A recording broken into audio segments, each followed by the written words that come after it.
Previously on Open Investigation. We don't have unlimited resources. We don't have unlimited time. So you have to utilize what you can. We started with informants. We started with a likely spot. There definitely was a pit here. Was there a body in it? No. Could there have been at one time?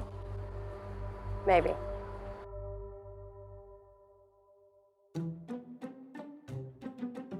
This is Open Investigation, a true crime podcast about the search for answers to the disappearance of my childhood friend, Andy Puglisi, and the incredible story of dozens of other missing children who disappeared or were found murdered around the same time Andy vanished, all while a hidden network of human trafficking was thriving in our community.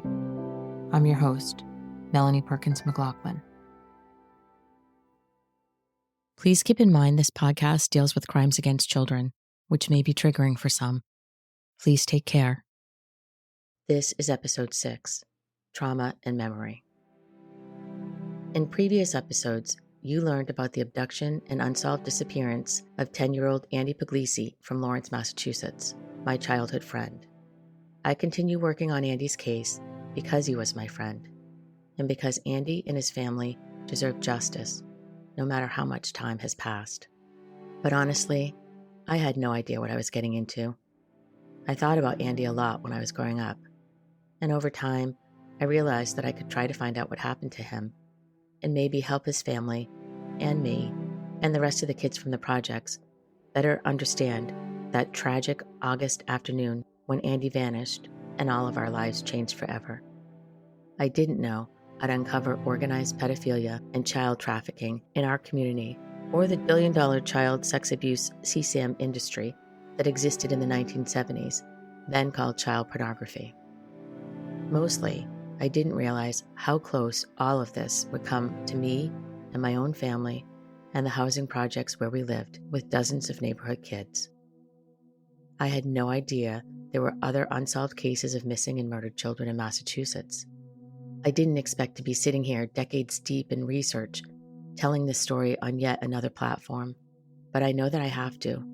It's part of my journey, of our journey, those you may call victims, but we call survivors.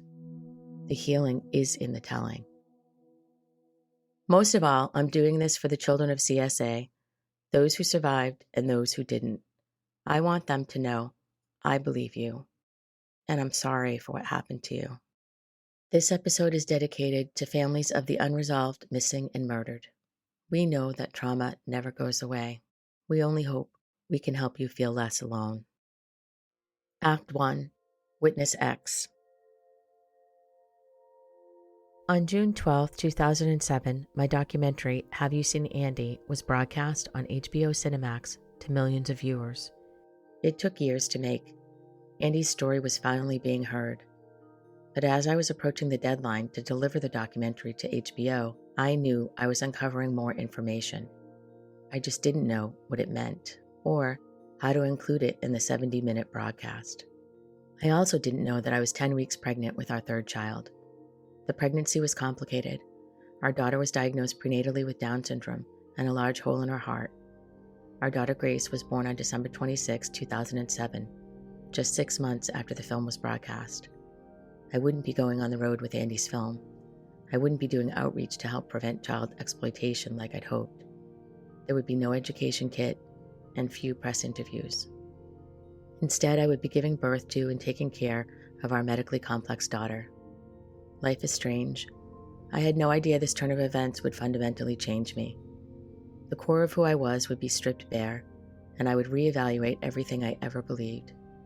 Having a daughter with a disability changed me. Gracie helped me become more compassionate, more accepting. I had been a child advocate since the time I was a child myself, but because of her, I became a professional child advocate. I took leadership courses and completed a year-long fellowship on disability policy and leadership. I took the time and did the work to learn about and begin to heal from my own childhood trauma. Grace was reminding me who I was. I was beginning to understand how my own lived experience was helping me transform pain into purpose. I do believe we all have a purpose, and a life well lived means finding what that is and doing it. There were some things that occurred related to Andy's file during the time I took off to care for my daughter. For example, 1 month after the documentary was broadcast on HBO in the summer of 2007, I received a letter from a man who I will refer to as Witness X, as he has been referred to by law enforcement. The letter claimed Witness X had watched Andy's documentary. Witness X wrote that he was abused as a child in the 1970s by a neighbor in Georgetown, Mass. Named Peter Haskell. He claimed to have witnessed Peter Haskell murder a young boy. Georgetown, Mass. Is about 10 miles from Lawrence, Mass. Witness X wrote in graphic detail what he claims to have witnessed. Here's an excerpt from one of his letters. Quote, "When I saw what was in the bushes, I froze. There was a boy laying flat on his stomach. His hands were tied behind his back. His feet were tied together. They were tethered to something coming up from the ground. Something was stuffed in his mouth. He was gagged. The boy looked at Haskell. The man picked up the rock and launched the rock at the boy's head with great force. The scene was horrific." End quote. Witness X said the traumatic memory had been recalled through hypnosis. He included his contact information for his therapist and family members. Witness X believed Andy's case might be related, as he said Peter Haskell told Witness X that he and other men had taken boys who were bad, murdered them, and buried them in or near a pond in Georgetown, Mass. Baldpate Pond in Georgetown lies between Baldpate Psychiatric Hospital and Camp Dennison, an abandoned camp for inner-city kids that was active in the 70s. The letter included a map with an arrow pointing to the area. Underneath the arrow was the inscription, quote, "This is where Haskell said he put the boys he killed," end quote. Witness X said he had reached out to police in Boxford and Georgetown, Mass., as well as the Massachusetts State Police, but no one would take him seriously. He pleaded for my help. I didn't know what else to do. I believe seeing Andy's documentary resulted in a trauma trigger for this man. In 2008, Witness X reached out to me again.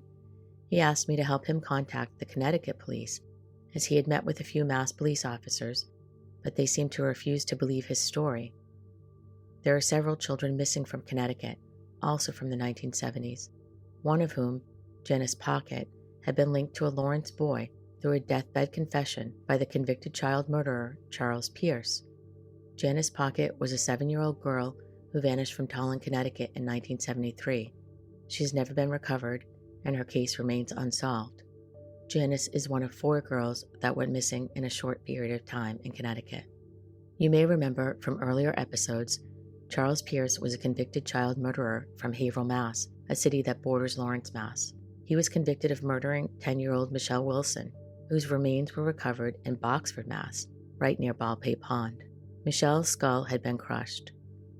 Pierce had a deathbed confession that included statements about a Lawrence boy and a Connecticut girl. He also claimed to know the main suspect in Andy's abduction, Wayne W. Chapman. We'll talk more about Pierce, Chapman, and others in our next episode, Connections. For now, let's get back to Witness X.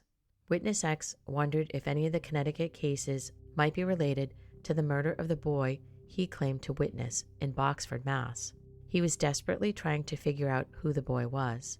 Witness X also claimed Peter Haskell had been sexually abusing him since the age of 6 or 7. The first time he contacted me, Witness X was in his 40s and Peter Haskell in his 70s. Witness X claimed Peter Haskell told him that Haskell and other men had murdered several children by crushing their skulls. Witness X wrote that Haskell told him he and the men buried the children together at a location in Boxford, Mass. He said the mass grave was covered by a pile of rocks, with the rocks representing each of the children. These letters were traumatizing and harrowing. I didn't know what to believe, except I knew that when people recall trauma, it is recalled in the minutest detail, and this letter was written like that, every little detail. And the thing is, the area where Witness X said the murders occurred is adjacent to where 13-year-old Michelle Wilson's body was found on the side of the road in 1969. Michelle died from a crushed skull. Charles Pierce was convicted of her murder. Charles Pierce was a child murderer and admitted necrophiliac, who also claimed he knew Wayne W. Chapman, the prime suspect in Andy's case. Pierce was a suspected serial killer who confessed to several other murders, including a boy from Lawrence. Witness X is convinced Charles Pierce and Peter Haskell knew each other. And in one of those too bizarre to be believed circumstances, another convicted child murderer, James Cater from Lawrence, Massachusetts, abducted a 13-year-old girl from North Andover, Mass., a city that borders Lawrence, Mass., in 1968, and took her to the same remote area in Boxford, Mass., where Michelle Wilson was found. James Cater, thinking the girl dead after strangling her, left her tied to a tree in the heavily wooded area in Boxford, Mass.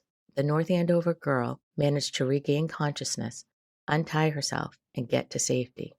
James Cater was later convicted of the murder of Mary Lou Arruda, a 15-year-old cheerleader he strangled to death and left tied to a tree. In 2009, a case manager from the National Center for Missing and Exploited Children contacted me. He said Witness X kept calling the center, mentioning my name. He told me they thought his claims were credible. I suggested they refer Witness X to the FBI. That's when the person at NCMEC told me it was the FBI that referred him to NCMEC.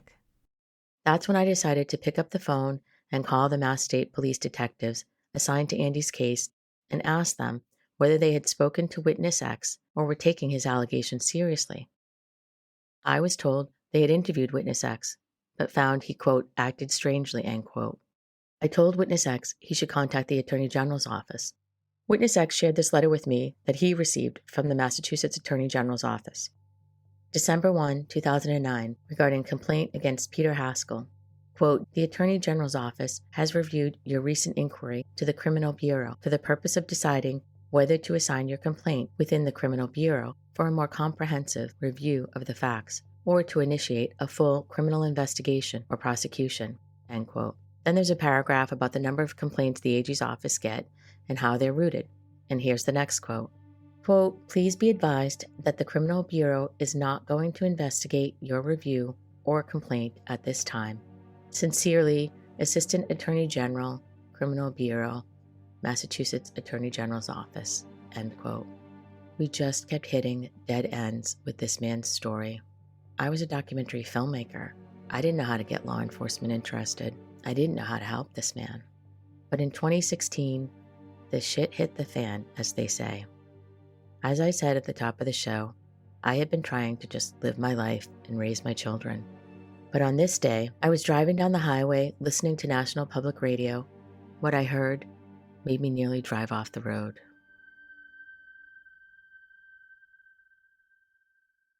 If you or someone you know is a victim of child sex abuse, please reach out to the National Sex Abuse Hotline. It's available 24/7 for free. The number is 1-800-656-HOPE. That's 1-800-656-4673. Act 2. Believe me, the first time. Local, state, and federal investigators spent much of the day combing through this property off Chestnut Street in Georgetown. A spokesperson for the FBI tells us the agency's evidence response team is conducting court-authorized activity in connection with an ongoing investigation. They say the man who lived here, Peter Haskell, passed away recently. Peter Haskell of Georgetown, Mass., died on November 16, 2016, 9 years after Witness X first contacted me. A few weeks after Peter Haskell died, the FBI were digging up his backyard. Headlines like allegations of child murder revealed in Georgetown and police searched for boy's remains in deceased man's home were all over the news. I was told when someone dies in their home, police are required to view the scene and determine there was no foul play. Peter Haskell died of natural causes. But what police saw in Haskell's home led them to involve the FBI and get a search warrant. Suddenly, 9 years after he first contacted me, Witness X's story was finally being taken seriously. And that's how we got here. After nearly driving off the road, I drove home and pulled out all my letters from Witness X. I contacted the DA's office and the detectives working on Andy's case. I contacted the Massachusetts State Police once again, and I shared the information I had shared before with previous detectives about Witness X, again with all of the new detectives. I made sure to send them the map that Witness X had sent me. That's the thing with these long-term unresolved cases, though. Law enforcement officers come and go. There have been at least a dozen different detectives who worked on Andy's case since 1998, but the family never leaves. They hold all of the institutional knowledge of the crime and everything since the crime. And according to Andy's mom, Faith, she said, "I feel like family now." Faith asked me to be the keeper of all of the information about Andy. She asked me to hold the front line and let her know if there was anything she needed to know, because it's just too painful for her to continue to make the calls to try to get people to follow up on the disappearance of her 10-year-old little boy. After hearing the story on the radio, I tried desperately to contact Witness X with no luck, and police were tight-lipped about what, if anything, they found in Haskell's house. The media reported there were child mannequins dressed up in soccer uniforms and cut-up Barbie dolls. There were also hundreds of child IDs, allegedly from a soccer team Haskell had coached. Haskell had been a soccer coach in Beverly and Haverhill, Mass., and it was suggested he had kept the child IDs as some sort of memento. According to the executed search warrant inventory, there were videotapes, lots of videotapes, with handmade labels and titles like Nature of Sex, Puberty, and Barney's Beach videos, mixed in with movies like Cape Fear. There was one child's mitten, one Dell computer, 19 audio cassette tapes, 6 VCR tapes, 3 bones, and a human tooth that the police took with them from Haskell's home. To be clear, Peter Haskell was a single man with no other family members living in his home. It remains unclear to me if the bones were human or if the tooth has been checked against Andy's or anyone else's DNA for that matter. This is from the Massachusetts State Police affidavit in support of a search warrant dated 12/22/2016. Quote, on July 26, 2007, Detective Thomas DeJoy of the Georgetown Police received a phone call from Witness X. Witness X told Detective DeJoy that when he was between the ages of 5 to 6 years old, he witnessed a murder of a child who was between the ages of 8 to 12 by a person that lived in Georgetown, Mass., named Peter Haskell. Detective DeJoy advised Witness X that he would have to report this in person. A month later, Witness X flew from Virginia to Massachusetts to go to the Georgetown police station and report what he had told them over the phone. Here is some of that testimony with Witness X and Detective DeJoy from 2007. I'm Detective DeJoy of the Georgetown Police, and I'm here with, here to talk to me in regards to an incident that he witnessed back around 1969, 1970, in which he states that his neighbor, by the name of Peter Haskell, had killed a young boy up on in Ball Peak Pond, I guess it was, sometime that he witnessed, and he now, with the help of counseling and whatnot, is able to talk about the incident. So I will let you talk and basically tell me, you know, what you know, and Okay. we'll go from there. I lived at 16 Chestnut Street before age 6 for about a year and a half. At that time, when I was in that neighborhood, I was taken to Ball Paint Pond by Peter Haskell. He took me out in the woods. He had a child tied up on the ground with his hands tied behind his back, and he was laying flat on the ground. He told me, this is what happens to bad little boys. And he picked up a rock and he crushed his head.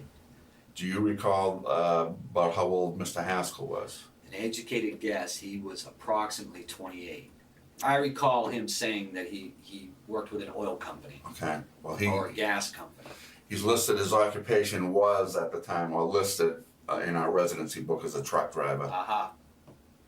When my mother came home, I did tell her that. I She thought you told had her imagined it. that the man down the street, Peter, had taken me up to the lake and he had crushed a boy's head in with a rock.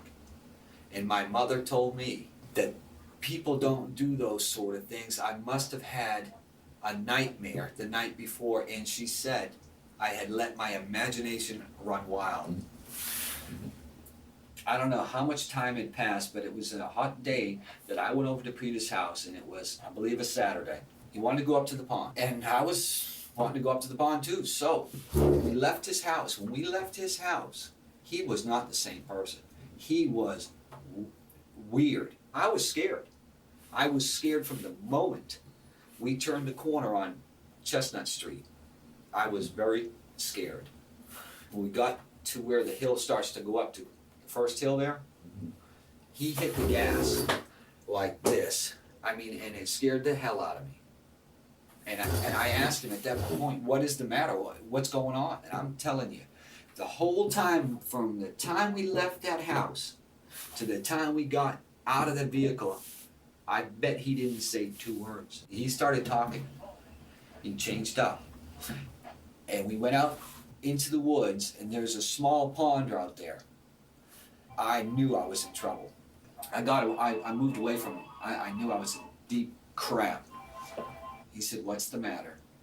And I told him, and I stuttered my way through it. I said that it's okay. I said, my mother knows where I'm at. And she knows where I'm at. And I moved away from him. And he went and picked up a rock. He wanted me to get closer to him. He had that rock in his hand. And before he picked up that rock, I was probably 20 foot away from him. I was not close. Mm-hmm. He couldn't have caught me. And he wanted me to get close to him. And I went over by that pond. And he went over by that pond. He had that rock in his hand. He wanted me to get close and look down in that water. Mm-hmm. And I didn't. He said to me, he said, don't you want to go out and play in the woods behind the trees? And I didn't recall. I didn't know what the hell he was talking about. Mm-hmm. He said, don't you remember the kids out there? They're out there. He had taken many children out there, and they were still out there playing. Would I like to go out and play with them? Mm-hmm. And I told him, no. I'd be a good boy. I wouldn't say anything. Mm-hmm. That's what I told him. I escaped death that day. Witness X also told police about going into Peter Haskell's cellar, where he said he smelled a terrible smell. Witness X said he believed there was a body buried there. At some point, Witness X called a state police detective and said, quote, tell Haskell, back of the head, end quote. According to Witness X, the reference was to where Haskell dropped the rock on the boy's head, the left side. But the state police detective used Witness X's statement as an alleged threat to call Peter Haskell into the station. Here is a portion of the conversation with detectives and Peter Haskell. The date is Monday, March 23rd, 2009, approximately 12:55 p.m. And Mr. Haskell, back to you. Did you have any kids or? No, sir. No kids? Were you ever married? Nope. No girlfriends, anything like that? Awesome. Do you remember a kid by the name of? Yeah, I know him. Just a kid in the neighborhood. Okay. Come up with some allegations about you. What would be the reason why he would say things about you? How was your relationship? I have no idea. He was just another kid in the neighborhood. Well, to be specific, he said something along the effects that he was going to take care of you, left side, back of the head, and he wouldn't elaborate on that, what that meant. So he's pretty angry with you for some reason. That's very strange. I don't know why he'd say that. Something must have happened to him. Something's wrong with Must have him. cracked up or something. Did you ever get in trouble? Once in a while. When I was like 37, I got stopped down at Salisbury Beach for driving under the influence. And they took my license away for a year. One of my mother's best friends said, I read that in the paper, and she said, well, Pete Haskell finally did something wrong in his life. There is a section in the affidavit that claims a woman who survived an attempted abduction in 1999 in Georgetown, Mass, when she was 13 years old, saw the video recording of Peter Haskell in 2013 and identified him as the man who tried to abduct her. The affidavit included a composite sketch from the 1999 attempted abduction, alongside a photo of Peter Haskell. There's a striking resemblance. Later, I got access to pictures of the interior of Peter Haskell's house. Do you remember the movie The Silence of the Lambs, starring Jodie Foster and Anthony Hopkins? You'll likely remember the home of the fictional character Buffalo Bill. It was filthy and as creepy as it gets. That's what Haskell's place looked like, just like Buffalo Bill's. Creepy as fuck. I'll connect the full affidavit from the search in our show notes. If you want more information on this case, join our Patreon for exclusive researcher access. I'm sharing this information so that anyone interested in pursuing truth will responsibly look into these cases. All that I ask is that you keep families and victims at the center of your research. Advocate with them and for them, and always fact-check your information. I cannot tell you the number of assholes that have tried to tell Andy's story and gotten so many facts wrong. I also swear a lot when I'm triggered. In case you haven't noticed, the Haskell incident is a trauma trigger for me. Back in 2016, I had only recently begun learning about trauma and how it affects our life, my life. Not unlike Witness X and many others in this podcast, although perhaps not as extreme. I learned about complex post-traumatic stress disorder, CPTSD, a mental health condition that results from having experienced sustained trauma over a long period of time, such as childhood. Trauma affects our bodies and our minds, and we can be re-traumatized by related events.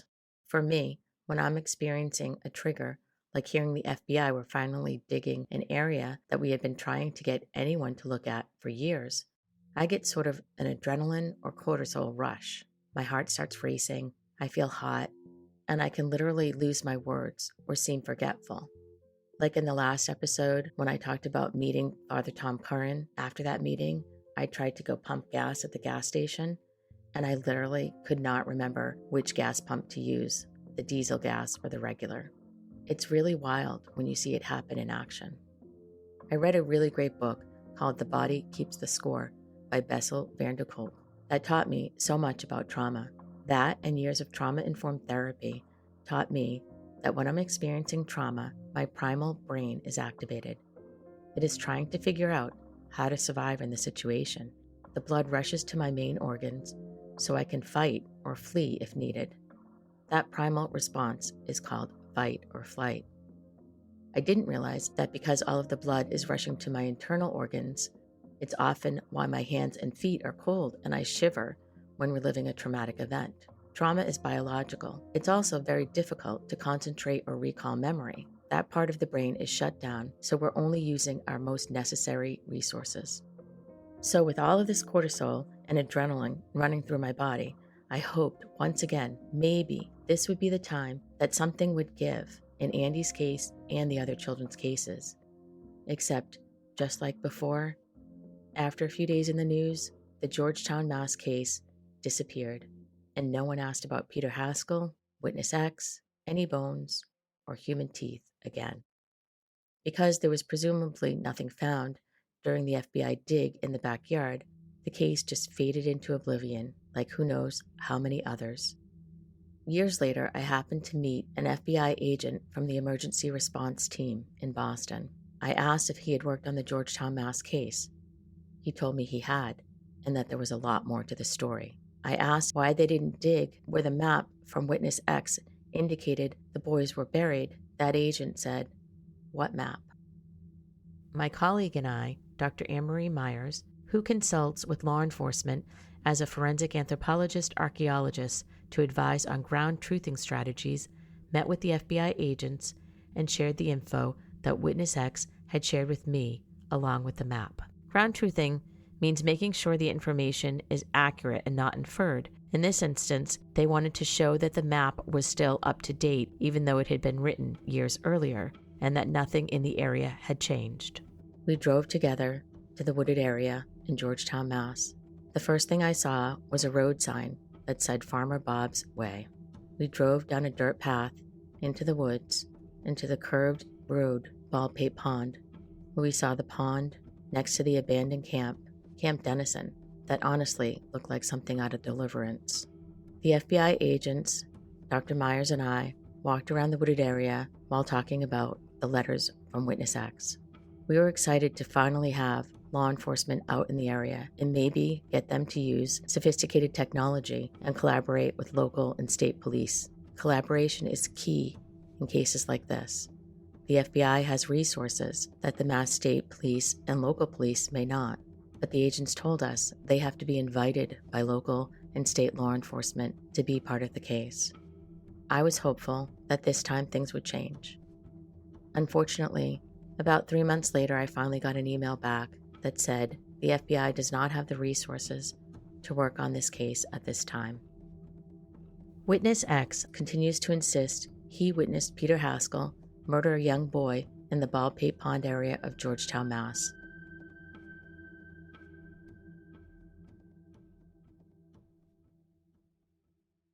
Andy Puglisi is one of dozens of children who went missing or were found murdered in Massachusetts in the 1970s and whose cases remain unsolved. If you have information about Andy or any of the unsolved cases of missing or murdered children, please call 1-855-MA-SOLVE. That's 1-855-MA-SOLVE. That's the number for the Unresolved Case Unit for the Massachusetts State Police. You can always also contact the National Center for Missing and Exploited Children. That number is 1-800-THE-LOST. Act 3. Dissociative Amnesia. Part of why Witness X may not have been believed for so long may be because he has a criminal record. It may also be because he talked about recalling his childhood trauma after beginning therapy. Some survivors of CSA experience what's called dissociation or dissociative amnesia. Dissociative amnesia is defined in the Diagnostic and Statistical Manual, a tool for medical professionals, as, quote, one or more episodes of inability to recall important personal information, usually of a traumatic or stressful nature, that is too extensive to be explained by ordinary forgetfulness. Dissociative amnesia may also be referred to as traumatic amnesia. Disassociation is defined as a mental process that involves a person disconnecting from their thoughts, feelings, memories, or sense of identity. It can be a typical experience that everyone goes through, but it can also be a way the mind copes with stress or trauma. Some examples of typical disassociation include daydreaming, highway hypnosis, getting lost in a book or movie. Other atypical experiences may include feeling detached from your body and feeling like the world around you is unreal. You may recall in previous episodes, survivor Adrian Hooper discussed dissociative amnesia when he recalled abuse by his perpetrators after seeing a picture of one of them at a press conference. And the St. Mary's victim talked about disassociation and dissociative amnesia when she discussed feeling out of her body and recalling her most traumatic memories over time. In 2004, the Boston priest, Father Paul Shanley, was convicted of rape of a child. A man alleged Shanley had abused him over several years, starting at age 6, at St. Jean's Parish in Newton, Mass. The man recovered traumatic memories of childhood sex abuse by Father Paul Shanley that occurred during episodes of dissociative amnesia after his sister called him with the news that his childhood friends had come forward alleging abuse by Shanley. In 2007, Father Paul Shanley appealed the conviction, disputing the validity of dissociative amnesia. His attorneys referred to dissociative amnesia as, quote, repressed memory and junk science, end quote. The case went all the way to the Massachusetts Supreme Judicial Court and was closely watched around the world. In 2010, the court upheld Shanley's conviction, thereby reinforcing scientific evidence of dissociative amnesia. Shanley served 12 years for the rape of the 6-year-old. He was released in 2017 and died in 2020. You may recall Father Paul Shanley was mentioned in the Other Boston Sex Scandal, Episode 3, and Pedophile Priest, Episode 5.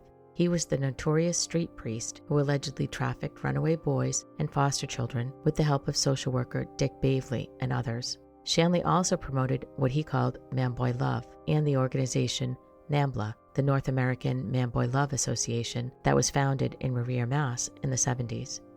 When speaking of what he called adult-child sex, Father Paul Shanley said, quote, the adult is not the seducer, the kid is the seducer, end quote. As may be heard in 12-step recovery programs, more will be revealed. The way I understand dissociative amnesia is it's our mind's way of protecting us from the worst pain by shutting off or shutting traumatic memories down. Something like this happened to me during the birth of my first child. I had a C-section, and in the middle of the surgery, the anesthesia wore off. Moments before the anesthesia wore off, I knew something terrible was about to happen. I felt the most excruciating pain I have ever felt. I screamed and passed out. When I came to, I thought the doctors knocked me out with extra anesthesia because of the pain, but I was told that was not the case. My brain had shut off because of the extreme pain. It's a defense mechanism. I decided to reach out to a trauma expert for this podcast. Dr. Judy Herman is considered among the premier trauma experts in the country. She is professor of psychiatry at Harvard Medical School, director of training at the Victims of Violence program in the Department of Psychiatry at the Cambridge Health Alliance in Cambridge, Massachusetts, and a founding member of the Women's Mental Health Collective. Dr. Herman has fondly been referred to as the mother of trauma. In the 1990s, she took the concept of post-traumatic stress disorder, PTSD, off of the battlefield and into the home. Here's Dr. Judy Herman. I began my psychiatric residency in 1970, and it was in the consciousness raising groups that women started to talk about rape and intimate partner violence and incest and sexual trafficking and all the gender-based violence that they were subjected to that nobody dared to talk about. When I started my residency, my very first two patients on the inpatient service where I began my first rotation were women who'd made serious suicide attempts and been hospitalized. And both of them told me that they had been sexually abused by their fathers. Now, at that time, the basic psychiatric textbook estimated the prevalence of all forms of incest at 1 case per million. So what do you think the chances are that a complete newbie would get 2 cases in a couple of weeks? Yeah, I don't know what those odds are. You're the better statistician than I am, but certainly well, out of the realm. Something didn't compute there. So, and not only that, but when they started talking about it and were believed and were met with compassion instead of disbelief and shaming, they got better. They did well. Here's a paragraph from one of Dr. Herman's writings. The common denominator, the A criterion of psychological trauma, is the experience of terror. Traumatic events are those that produce intense fear, helplessness, loss of control, and threat of annihilation. This is the definition in the 4th edition of the Comprehensive Textbook of Psychiatry, and extensive studies in the DSM-IV field trials have essentially confirmed this observation. People in a state of terror are not in a normal state of consciousness. They experience extreme alterations in arousal, attention, and perception. All of these alterations potentially affect the storage and retrieval of memory. Here's Dr. Herman. I often ask, when I teach about dissociation and dissociative amnesia, I often ask people in the audience, how many people have been in an auto accident or near miss? And, we get a lot of raised hands. And then I say, well, can you describe what happened in your mind right when you saw it was going to happen, but the minute before it happened? And they'll say things like, well, it's funny, I got very calm and time seemed to slow down and I didn't feel anything. And then I don't exactly remember the impact moment, but then the next thing I remember, I was at the side of the road and I was shaking and, crying. And that's dissociative amnesia. And people can relate to that. When it's hardwired, just like fight or flight. It's a freeze response from inescapable danger, when fight or flight is useless. And if it happens to you over and over again, as in child abuse, kids learn to leave their bodies, to say, I felt very sorry for that kid on the bed, but it wasn't happening to me. I watched it from outside my body. And when you're in that altered state of consciousness, memories are not laid down in a normal manner, and they're not stored in a normal manner, and they're not retrieved in a normal manner. And you can actually see that on fMRIs, that dissociated, you can actually see dissociation and the abnormal memory storage on images, on brain imagery. And when the memories are not stored normally, they're not retrieved normally either. Dr. Herman is the author of several books, including the 1997 book Trauma and Recovery and the 2023 book Truth and Repair. She also co-wrote the article Amnesia, Partial Amnesia, and Delayed Recall Among Adult Survivors of Childhood Trauma with Dr. Mary Harvey, and an article entitled Crime and Memory, amongst others. I'll include links to this material in the show notes. In her work, Dr. Herman distinguishes between single incident traumas, one-off events, which she terms type 1 traumas, and complex or repeated traumas. Type 1 trauma, according to the United States Department of Veterans Affairs Centers for Post-Traumatic Stress Disorder, accurately describes the symptoms that result when a person experiences a short-lived psychological trauma. Type 2, the concept of complex post-traumatic stress disorder, CPTSD, includes, quote, the syndrome that follows upon prolonged, repeated trauma, end quote. Although not yet accepted by DSM-IV as a separate diagnostic category, the notion of complex traumas has been found useful in clinical practice. Dr. Herman writes, quote, the ordinary human response to atrocities is to banish them from consciousness. Certain violations of the social compact are too terrible to utter aloud. This is the meaning of the word unspeakable. Atrocities, however, refuse to be buried. Remembering and telling the truth about terrible events are essential tasks for both the healing of individual victims, perpetrators, and families, and the restoration of the social order, end quote. Once again, Dr. Judy Herman. What I learned from the survivors I interviewed for Truth and Repair is that the betrayal of the community in some ways hurts worse than the actual betrayal of the perpetrator. All the people who looked the other way, the people who didn't want to know about it, or didn't care, or covered up for the perpetrator, or colluded with the perpetrator, or all the people who said, well, it's just none of my business, it's a private matter. And that being betrayed by the community, that's what made the survivors feel isolated and alone. And so what they wanted most was acknowledgement by the community, not just of the facts of what happened, but also the harm that was done, and vindication by the community. They wanted the community to say that was wrong, that should never have happened to you. You know, no matter what you did, you didn't deserve that. They wanted the shame taken off their shoulders and put on the shoulders of the offenders where it belonged. And then they wanted the community to step up and do whatever was necessary to prevent it from happening again. I asked Dr. Herman why society seems so intent on disregarding the idea of organized CSA or organized pedophilia. I think public awareness of organized child abuse is maybe where we were 30 years ago on understanding the prevalence of child abuse in general.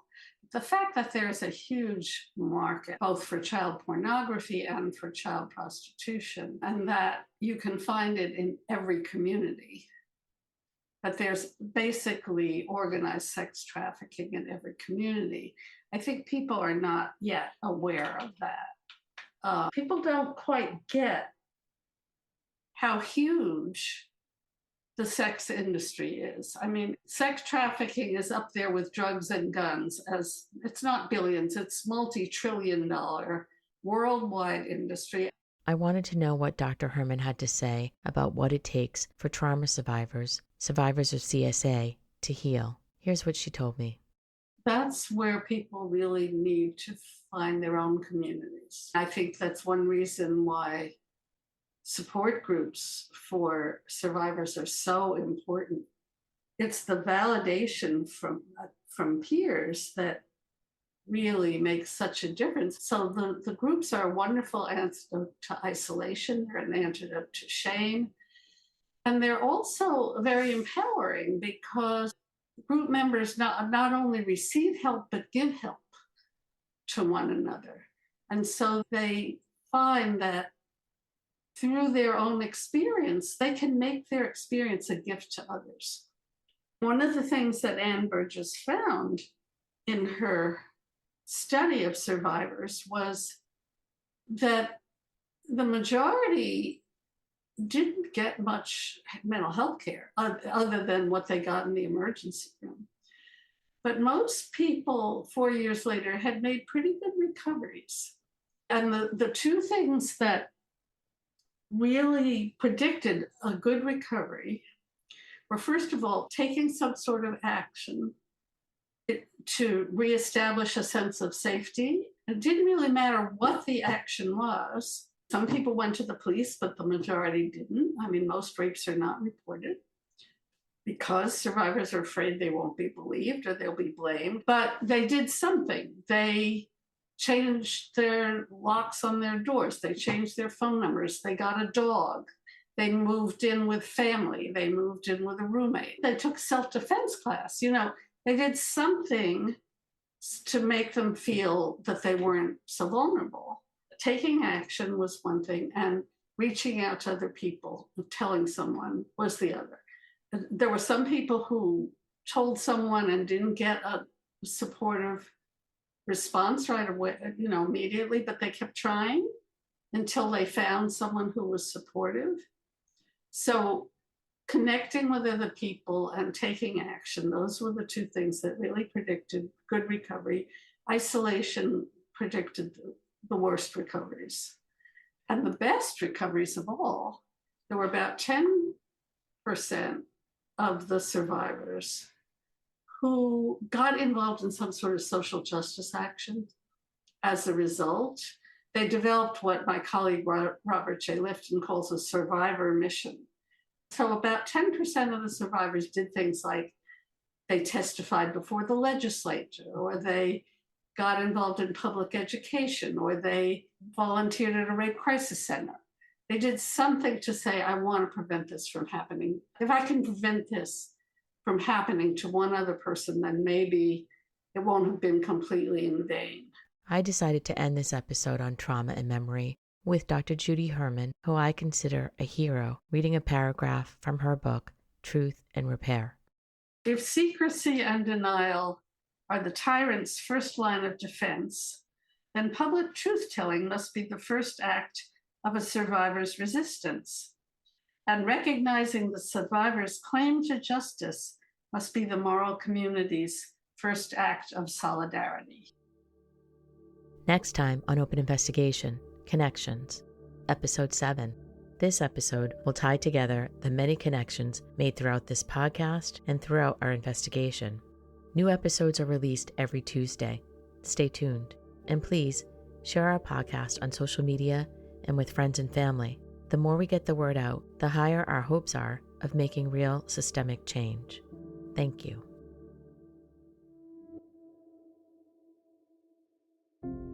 This episode was produced, written, and hosted by me, Melanie McLaughlin. Editing by Mike Joshua. Original music and additional editing by Drew O'Doherty. Consulting producer, Angel Wood from Crimes of the Truest Kind. Graphics and website by Cheryl Crawford Design and Justin Strasberg. Research by Melissa Ellen and Maggie Schneider. Production assistance by Darren McFadden, Sarah Rumenap, and Alexandra Vega. Our social media producer is Carla DiStefano. And special thanks to George. You know who you are.